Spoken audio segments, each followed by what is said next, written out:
மக்களே பொதுவா இந்த பெரிய நெத்திலி வந்து யாருக்குமே ரொம்ப பிடிக்காது பார்த்துக்கங்க. ஒரு சில பேருக்கு பிடிக்கும். குழம்புல போட்டா கூட பொடிஞ்சிரும் அப்படின்னு சொல்லிட்டு வாங்க மாட்டாங்க.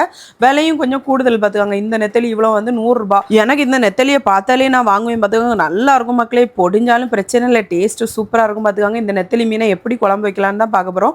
மிக்ஸி ஜார்ல வத்தல் பொடி, மல்லிப்பொடி, மஞ்சள் பொடி, ஜீரகம், நல்ல மிளகு, வெள்ளைக்கூடு, சின்ன உள்ளி, கொஞ்சோல தேங்காய், கொஞ்சம் தண்ணி ஊத்தி நல்லா மை போல அரைச்சு எடுத்துக்கணும். நெத்தலி மீன் குழம்புனாலே மாங்காய், முருங்கைக்காய், பச்சை மிளகு, தக்காளி எல்லாம் போட்டு வச்சா சூப்பரா இருக்கும் பாத்துக்கோங்க. இப்ப வேற வெயில் காலம் வந்தனால ஒட்டு மாங்காய் சீசன் வேற வந்தாச்சு மக்களே. ரொம்ப கம்மியான விலை தான். பாதி மாங்காவை அப்படியே போட்டு முருங்கைக்காய் வந்து நீளமா தான் வெட்டி போடணும். அப்பதான் மீன் குழம்புல போடும்போது மீன் குழம்போட மசாலாலாம் அந்த முருங்கைக்காய்க்குள்ள இறங்கி ஒரு நாள் கழிச்சு அந்த முருங்கைக்காய் எடுத்து சாப்பிடும்போது எண்டே பொண்ணே அவ்வளவு டேஸ்டா இருக்கும். எல்லாரும் வருஷத்துக்கு ஒருக்கா தான் கரும்பு சாப்பிடுவீங்க. நாங்க டெய்லியும் கரும்பு சாப்பிடுவோம் மக்களே. முருங்கைக்காய் கரும்பு அந்த ஜூஸ் எல்லாம் சவச்சு சாப்பிடும்போது சூப்பரா இருக்கும் பாத்துக்காங்க. இனி நம்ம குழம்பு வைக்க வலிக்கு வரும். மாங்காய், முருங்கைக்காய், தக்காளி, பச்சை மிளகா எல்லாம் அரிஞ்சு போட்டுட்டு தேவையான உப்பு, நம்ம அரைச்சி வச்ச மசாலா, புளி தண்ணி எல்லாம் கரைச்சி ஊற்றி நோட்ஸ் த பாயிண்ட் மக்களே. முக்கியமாக கையால் தான் குழப்பி வைக்கணும். கையால் குழப்பி வைக்கும்போது தான் டேஸ்ட் வேறு லெவலில் இருக்கும். உப்பு புளி எரிப்பு எல்லாம் நாக்கால் தொட்டு பார்த்துட்டு கறியை கூட்டி அடுப்பில் வச்சு நல்லா சும்மா கரண்டியை போட்டு கிண்ட விடாது. அப்புறம் மீனெல்லாம் பொடிஞ்சுவோம். அப்பப்போ அடிபத்தாமல் இருக்க கறி துணியை வச்சு லாத்தி விட்டு கடைசியில் தேங்காயும் கருவேப்பிலையும் போட்டு இறக்கி பாருங்க. வீடு ஃபுல்லாக அவ்வளோ மனம் டேஸ்ட் சூப்பராக இருக்கும் மக்களே.